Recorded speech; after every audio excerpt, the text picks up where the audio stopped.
the ball just kept dropping in their hands, and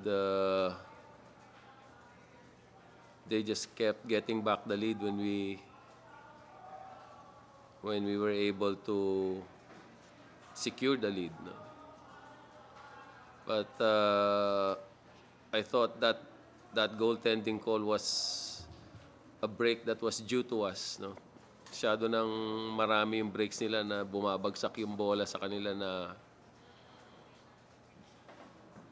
dapat sa amin. No? Pero I guess bawi din doon sa no? Nabawi din doon sa goaltending call. No?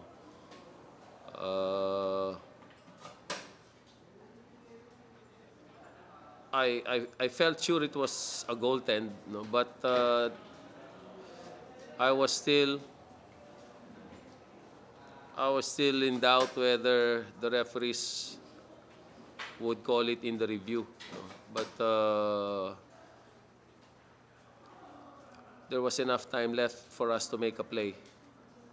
And if that call didn't go for us, I think we would have still had a fair chance of winning it. No? But yun nga, kami naman ang sinuwerte. No? Dalawang possessions yun na we were tapping the ball but it kept dropping into their hands, and they had a scoring chance close range. No? So palagay ko nataon lang na kami naman yung nagka-break doon.